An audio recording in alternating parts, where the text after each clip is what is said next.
Our next reader is Amanda Reilly. She is a second-year student at YSN, a summa cum laude graduate from the University of New Hampshire with a BA in psychology and a master's in education. Amanda has spent 13 years as a mental health school counselor, a member of Sigma Theta Tau International, Phi Beta Kappa, Phi Kappa Phi, Golden Key National Honor Society. She has received numerous academic awards. She's enrolled in the Family Psychiatric Nurse Practitioner Program and is a recipient of the YSN Elizabeth Robb Scholarship.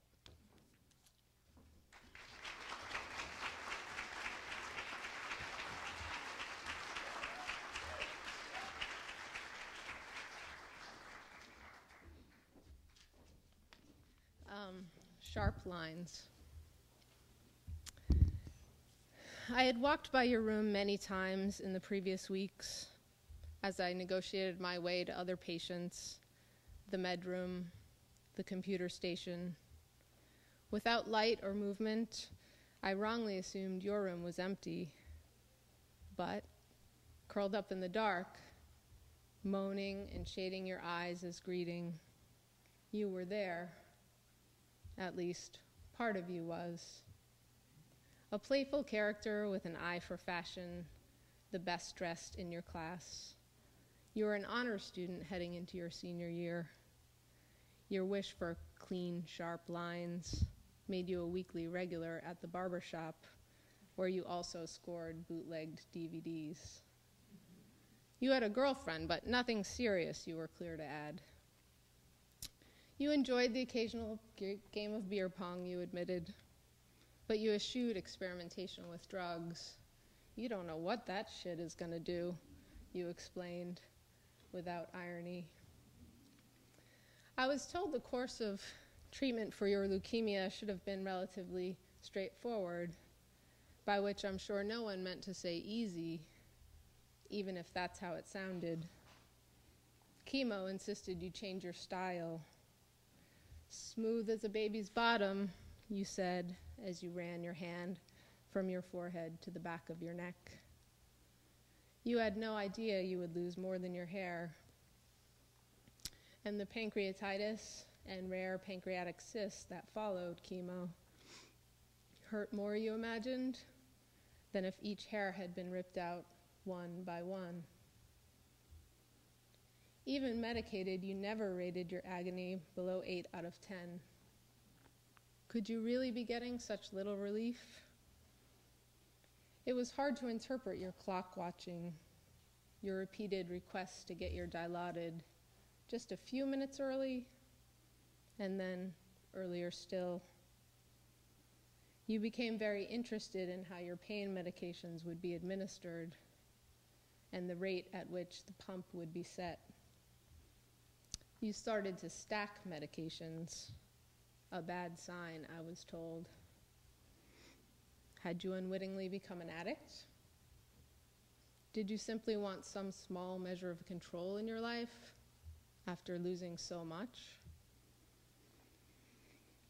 Less and less willing to talk about anything except your pain and how it would be managed, you retreated further into the dark and refused to get out of bed, sedated and hurting. You were clearly uncomfortable and deteriorating quickly, as were your caretakers. The questions of what to do and how much to believe divided the staff, no one able to negotiate your plan of care without emotion. He's having symptoms of withdrawal, not pain, said one who had clearly decided. But he says he's in pain and we're ethically bound to treat it, said another. Could the pain meds be used as a carrot to get you out of bed? It's the only way to motivate him, the first nurse argued. But if he's truly in pain, it's cruel to insist he brush his teeth before you'll give him his PRN dilaudid, countered another. The debate raged. Each day I asked how you were feeling. You answered with the same moan and shake of your shorn head. Not good, I tried to clarify. The pain. your only answer in what was becoming a familiar call and response. We went on like this for days until, after the usual vital sign drill and the daily argument about how much sunlight to let through the partly opened window shade, I sat and waited. Somehow this unexpected gesture caught your attention, your gaze curious. "I don't think it's good for you to sit here in the dark by yourself all day," I explained. Still sitting? "Suit yourself," your eyes said, before the next moan escaped your lips. Silence, moan, silence. It went on like that for a while.